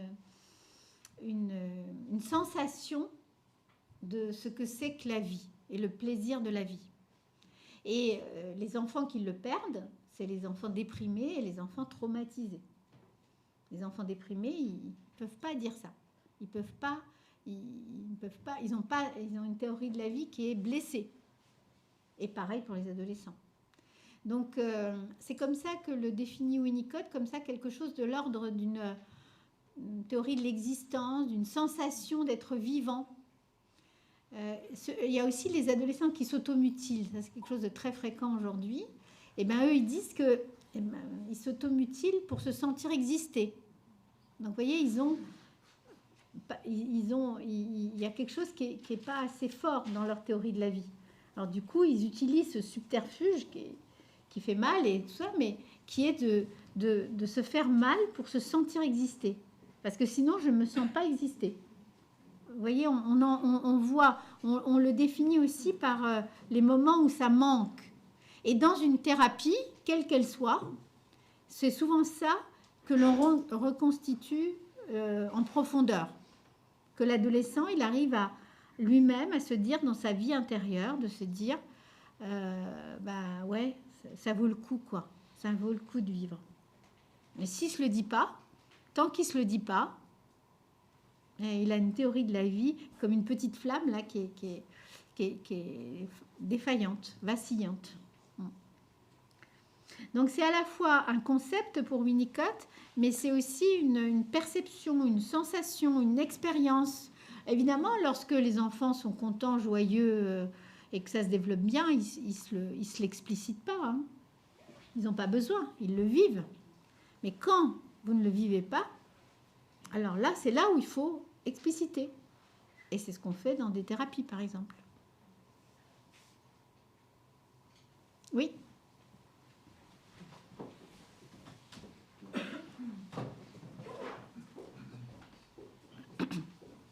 J'ai une question assez large, mais qui est en lien avec ce que vous avez énoncé tout à l'heure. Vous évoquiez l'état d'esprit assez négatif des Français qui se répercute, des adultes qui se répercutent sur les jeunes, et vous le compariez aux autres pays limitrophes très différents. Alors, que faire? Que peut-on faire? Qu'y aurait-il à faire pour que cet état d'esprit général change, pour que aussi, pour les adolescents, ça ait d'autres répercussions? Vous avez raison, c'est une question à la fois politique. J'espère que tout le monde a entendu la question. Hein. Que faut-il faire pour que les adultes aient une vision plus positive de leur société, d'eux-mêmes, de leur société et de leurs ados, hein. Parce qu'on sait que ça va avoir des conséquences importantes pour les adolescents eux-mêmes. Et effectivement, on peut comparer à des gens proches. Je je disais que c'est une question politique au sens philosophique du terme, pas seulement politique de droite, de gauche, hein, c'est pas, mais au sens politique parce que sociétal. Je prétends pas vous donner des réponses si je les avais toutes là, mais en tout cas des fragments. Un des éléments, je l'ai dit tout à l'heure, c'est que les parents, les adultes, mais là, par exemple, les parents, parce que ça va pareil au travail, on pourrait le dire pour le travail, mais là, prenons d'abord les parents, que les parents, quand ils ont des difficultés, quand ils ont des questions, ils ne soient pas seuls. Donc, il y a un renforcement des liens, si j'osais dire, de la communauté, mais pas seulement des communautés culturelles au sens les migrants, qu'ils viennent de tel endroit ou tel autre. Je dis si j'oserais, parce qu'en France, on est aussi un pays où on n'aime pas la notion de communauté. Or, c'est quoi la communauté? C'est des liens de solidarité, de fraternité, d'échange, de réciprocité, de partage. Donc, moi, je crois qu'un renforcement de tous les espaces où les parents peuvent se rencontrer, mais aussi au travail, où on peut faire... Il faut qu'on ait quelque chose en commun. Il faut qu'on ait une préoccupation en commun. Et là, on peut se rencontrer. Donc, c'est bien sûr aussi... par exemple, vous avez compris hein, que je suis mes parents et moi, je suis espagnole d'origine. Donc, j'ai la double nationalité, la double appartenance. Et en Espagne, la question des fêtes, des moments où on se rencontre pour faire des tas de choses, pour danser, pour faire quelque chose que j'adore, qui sont les tertulias. Les tertulias, c'est alors, si on le traduit parce que j'ai regardé plusieurs fois comment ça se traduisait en français, mais c'est les salons. Mais en français, c'est précieux, les salons, hein. Alors que là, non, c'est juste des endroits où on se rencontre pour discuter, pour parler de quelque chose. Mais ça peut être un café, le banc en bas de la barre d'immeuble, ou alors, effectivement, si j'ai une belle maison ou un bon appartement bourgeois, je vais ouvrir mon appartement. Mais l'idée, c'est tertulia. Tertulia, c'est faire débat, mais pas au sens... de se contredire et tout ça, non, au sens d'avoir un échange, voilà, c'est ça. Donc, on invite les gens à venir faire une tertulia sur le flamenco ou sur les sévillanes ou sur la Semaine Sainte aujourd'hui, etc.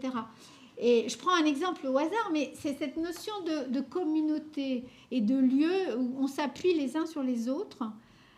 Après, je crois qu'il faut que ça corresponde à la société telle qu'elle est. Évidemment, on ne va pas faire des tertulias si on n'a pas envie de faire de tertulias, mais on ne va pas aller faire du hockey si, vous voyez, tout ce qui se passe autour, chez les Américains, là, autour des sports collectifs et tout ça. Moi, j'ai toujours été très impressionnée à aller voir un match de football américain. Là, c'est un spectacle, hein, mais c'est très particulier. Nous, on ne fait pas ça même au foot ou au rugby, c'est autre chose. Mais voilà, c'est un lieu où les gens vont se rencontrer pour faire des choses en commun. Et au fond, ils vont faire famille, ils vont faire communauté, ils vont faire espace d'échange. Et c'est d'autant plus important que lorsqu'il y a des choses qui se posent, qui vont mal pour nos enfants. C'est pour ça que je disais tout à l'heure, les petits, les moyens. Mais alors, un ado qui va mal, alors un ado qui a des troubles du comportement, c'est vachement dur d'aller, on s'enferme dans sa maison, on se dit qu'est-ce que j'ai mal fait pour que mon ado soit comme ça. C'est pas que j'ai mal fait, il y a quelque chose qui va s'exprimer comme ça, mais avec qui je vais partager ça? Alors évidemment, à la fin, je vais tomber sur un psychiatre, mais le psychiatre, c'est tard dans le parcours. C'est avant et dans la prévention. Donc tous ces espaces, tous ces interstices, tous ces liens, évidemment, autour des églises, autour des croyances communes, autour des... Vous voyez, l'autre jour, il y a une petite ado, là, mineure non accompagnée. Elle a été abandonnée par sa mère parce que sa mère avait utilisé des faux papiers. Bon, la petite, elle s'est retrouvée toute seule à l'aéroport et sa mère a continué son chemin pour l'Angleterre. pour la Grande-Bretagne. Donc la petite, elle a 16 ans, elle se retrouve placée en foyer parce qu'elle n'a pas de papier, donc elle ne peut pas sortir, elle est sans papier, mais sans parents, sa mère est partie. Et elle n'a pas le lien avec sa mère.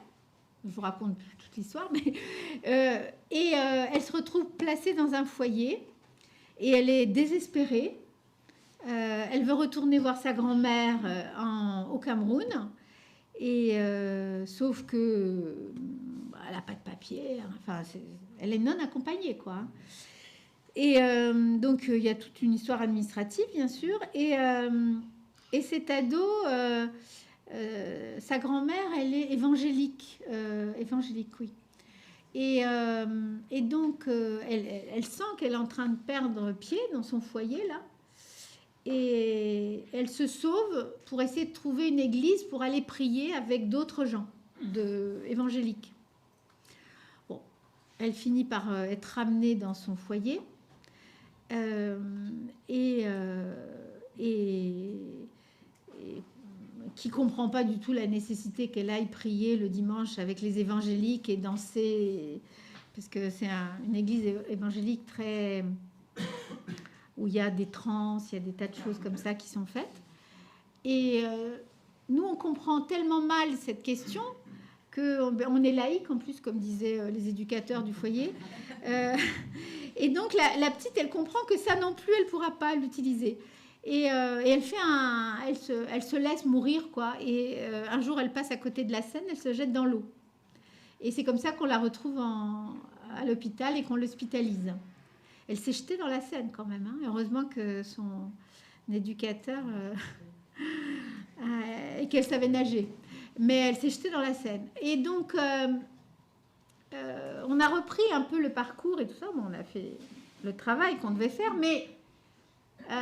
j'étais frappée de voir que quand l'histoire de ce qu'elle avait trouvé comme ressource d'aller prier le dimanche matin n'était pas considérée comme une ressource par les autres, par le foyer, qui disait ben non, le dimanche matin on fait du sport. Bon, bah ok, mais on peut faire des tas de choses le dimanche matin.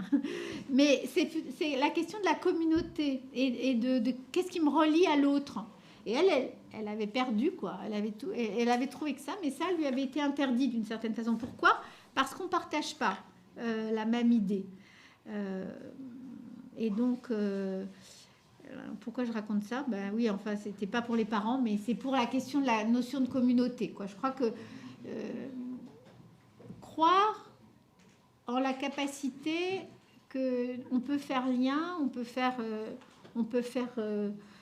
peut s'appuyer les uns sur les autres pour trouver des solutions dans ces situations. Et d'autant plus de fragilité, de rupture.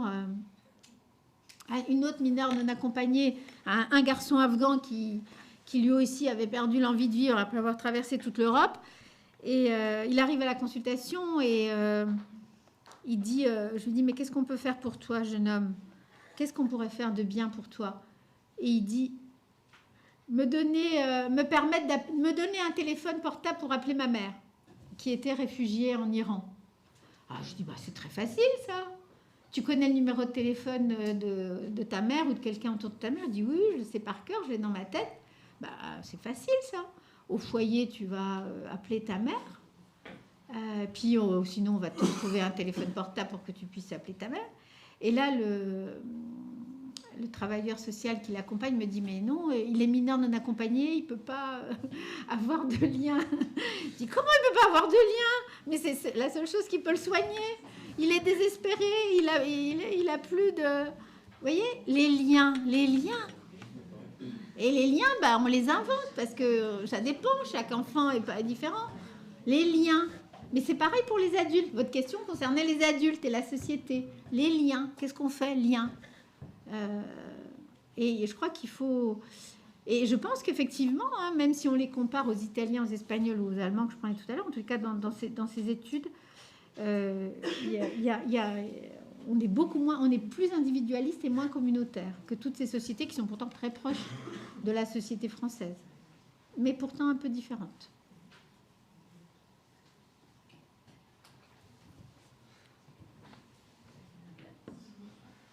J'ai une question là.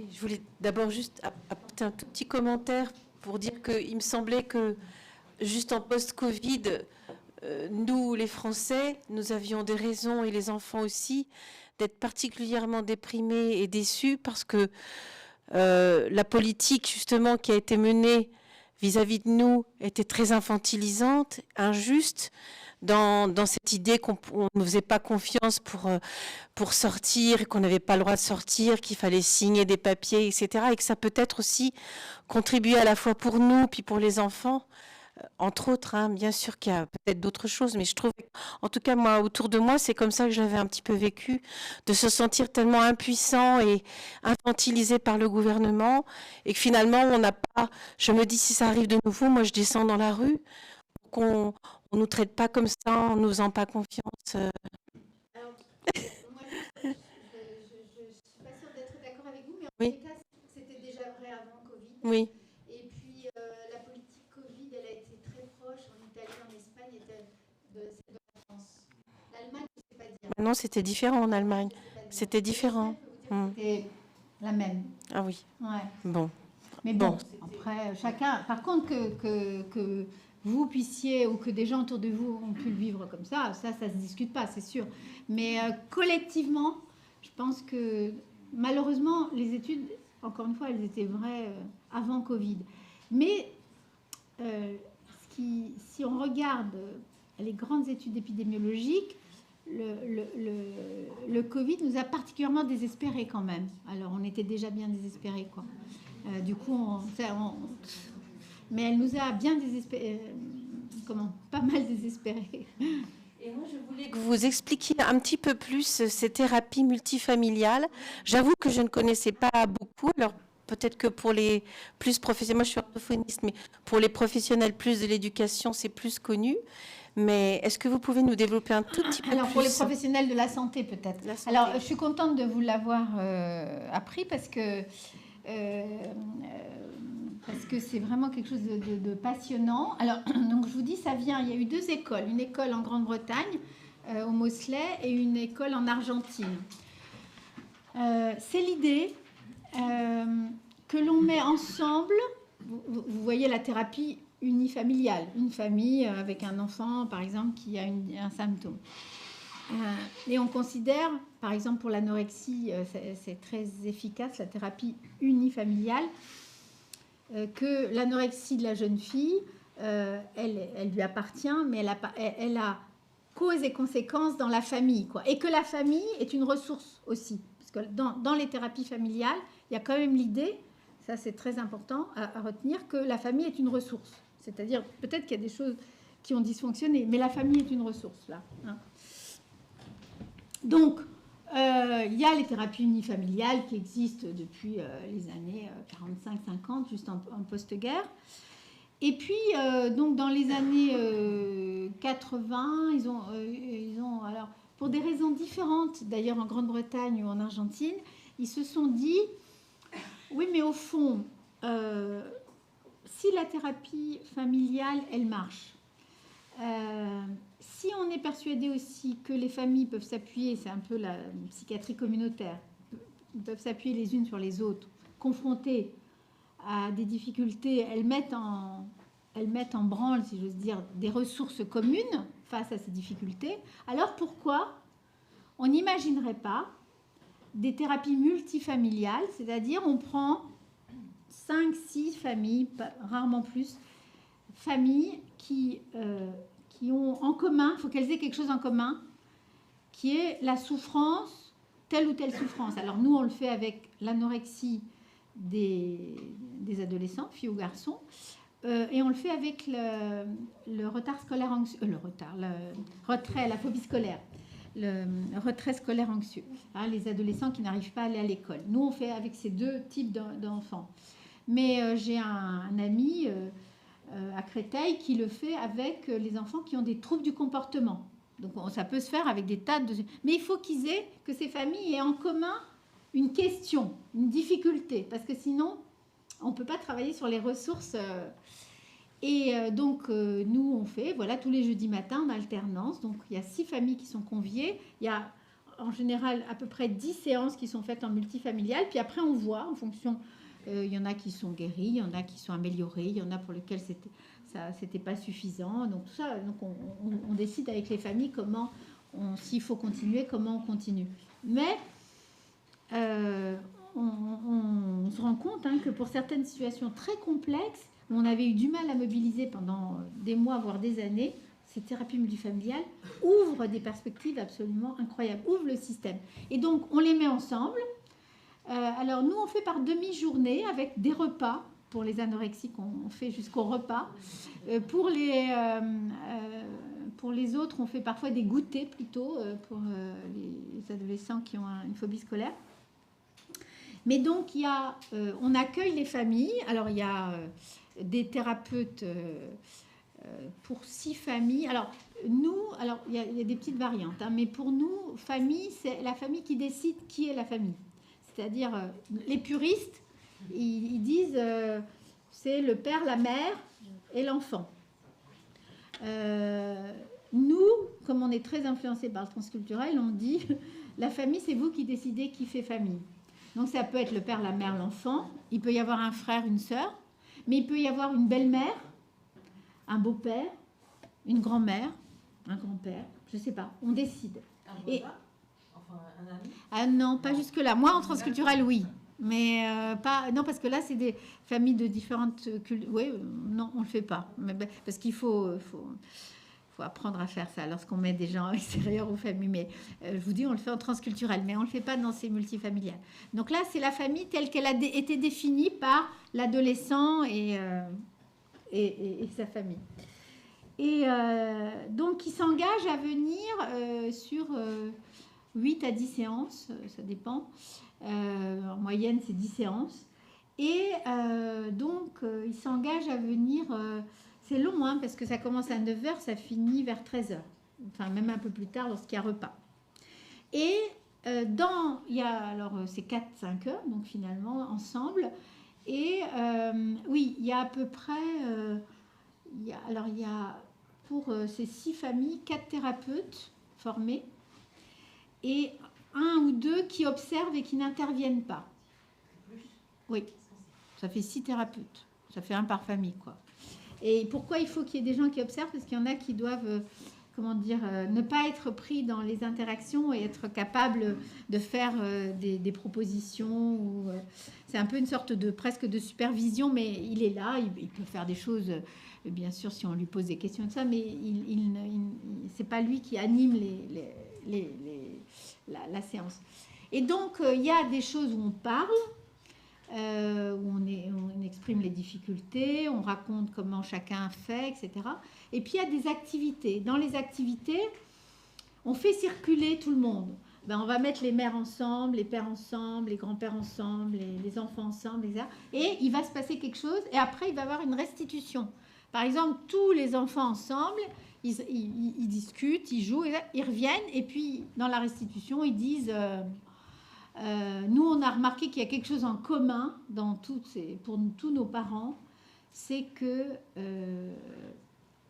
on les déçoit ou on les rend impuissants. Ils ont l'impression qu'ils sont plus parents, etc. Vous voyez, c'est-à-dire qu'ils vont eux-mêmes analyser ou alors des choses qui les concernent eux. On nous regarde comme si on était on est réduit à notre alimentation, je sais pas quoi, vous voyez. Donc, Qui restitue aux parents. Il restitue au groupe. Ah bah oui, c'est restitué. Et pareil pour les parents, pareil pour... Et puis après, il y a des jeux qui sont issus de tout ce qui est systémique, c'est-à-dire on va jouer à faire une sculpture de notre famille. Comment on sculpte notre famille ? Alors, notre famille, on les agrège tous les uns derrière sur les autres, ou au contraire, on les éloigne tous aux 4 coins. Ça, c'est des sculptures. Bon, il y a des tas de choses. Ça vient de la théorie systémique. Et puis les autres, ils observent. Ils disent, vous êtes une famille les uns sur les autres. Nous, on lève la main lorsqu'on veut se parler, quoi. Et on est très loin et on n'entend pas ce qu'on se dit. Et, vous voyez, c'est-à-dire qu'en voyant, on regarde comment la famille fait la sculpture de sa famille et on la commente et on la compare, bien sûr. Et en voyant ce que l'autre il dit de lui-même, non seulement on voit des dysfonctionnements, mais on voit aussi des choses différentes de moi. Donc, à la fois, je vois des difficultés, mais ensuite, je vois des ressources. Tiens, eux, ils arrivent à parler d'autre chose que de petits pois pendant le repas. Hein. Bah oui, parce que quand vous avez une jeune fille anorexique, au bout d'un moment, vous ne parlez plus que des petits pois et du beurre. Hein. Donc voilà, et donc il y a des tas d'activités comme ça, puis après on se sépare, on se retrouve, on discute, on fait circuler les enfants changent de famille, les couples, etc. Ça circule pour qu'il y ait de la distance et qu'il y ait des échanges et qu'on voit qu'est-ce qui me met en difficulté par rapport aux symptômes, par rapport à l'adolescent lui-même, par rapport... on peut voir aussi des choses de fonctionnement familial. Et donc, évidemment, les thérapeutes, ils sont là pour mettre ça en évidence, pour valoriser tous les changements, pour dire, ah ben voilà, vous avez arrivé, vous disiez que vous ne pouviez plus vous parler, puis là, vous nous racontez que vous avez ensemble, je sais pas, commenté un film, alors que vous ne parliez plus du tout. Ben là, vous avez réussi à faire une tâche en commun. Oui, parce qu'il y a aussi, les thérapeutes peuvent aussi proposer des tâches à faire à la maison pour voir, pour modifier les logiques. Hein, vous ne parlez jamais, et ben alors donc vous arrivez jamais à vous parler. Bon, ben alors tous les vendredis pendant 2 heures, interdit de vous parler pour faire l'expérience de la contrainte et du paradoxe. Vous voyez, alors on peut faire soit dans le paradoxe, vous ne parlez plus, ou alors vous êtes obligé de vous parler tous les vendredis entre 19h et 20h. Et si vous ne savez pas de quoi parler, vous parlez de la dernière séance que vous avez vécue avec nous. Mais voilà, je vous donne des exemples pour vous dire que c'est des choses très concrètes, mais qui sont des choses très fortes comme ça. Donc les thérapeutes familiaux, ils sont très inventifs, mais... c'est ça le principe. Donc les séances à chaque fois sont assez construites finalement. Très construites. Et puis entre les séances, les thérapeutes retravaillent pour la suivante, etc. Voilà. Il y a un gros travail de... Oui. Et puis j'ai oublié de vous dire aussi quelque chose qui est très important pour mon équipe de thérapie multifamiliale, c'est qu'ils font aussi venir ce qu'ils appellent les experts. C'est-à-dire si vous êtes avec les anorexiques, vous allez faire venir une des experts du service des troubles du comportement alimentaire chez les ados pour qu'elle donne des informations. Il y a aussi cette notion que les parents et les ados, d'ailleurs, soient informés, soient actifs, puissent aussi poser des questions. On peut aussi faire venir un psychiatre. On peut faire venir pas sur ce sujet-là, mais sur le sujet refus scolaire anxieux, vous pouvez faire venir un enseignant. Ou un CPE, ou je sais pas, vous voyez, ou une professeure de philo qui va parler de la sublimation. Vous voyez, il y a aussi des moments de... on est actif, on est informé, on est actif, il y a aussi quelque chose, vous voyez, un peu de l'ordre un peu symétrique, même si les thérapeutes, c'est les thérapeutes, mais malgré tout, tout le monde, à un moment, est source d'information pour l'autre, est source de savoir. Les parents eux-mêmes, parce qu'en plus, il y a des parents qui sont... Il y en a qui sont en début d'anorexie, puis il y en a qui sont en fin, qui sont en train de sortir de l'enfer. Et ils deviennent des sources de savoir, ces parents, et les ados aussi. Et donc, on va les utiliser aussi comme ça. Ils vont donner un certain nombre de secrets. On appelle ça les secrets des initiés. Ceux qui, voilà, comment ils ont réussi à dépasser telle ou telle chose. Ils ont percé le secret. Et ce secret, on peut éventuellement essayer de le dire à d'autres, quoi. Et il y a beaucoup de villes en France où c'est pratiqué, de centres? Alors, ça se développe beaucoup. Donc à Paris, il y a l'équipe de Pompuy dans le 93 qui est très, très avancée. Il y a notre équipe, il y a l'équipe de Créteil, il y a l'équipe de l'IMM. Il y a l'équipe de la Fondation des étudiants de France. Ouais, mais ça, je vous dis Paris.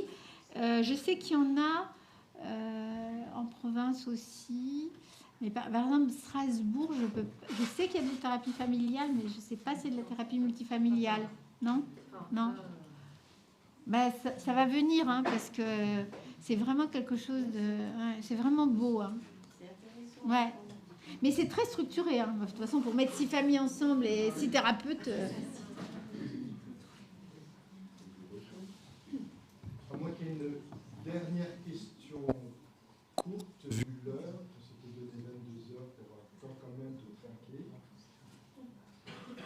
allons trinquer.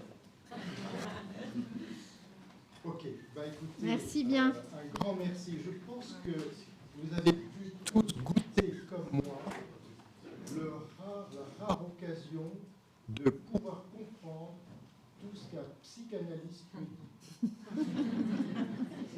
C'est un compliment.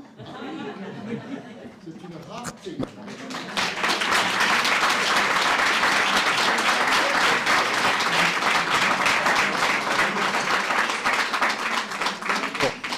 Vous gardez quelques applaudissements.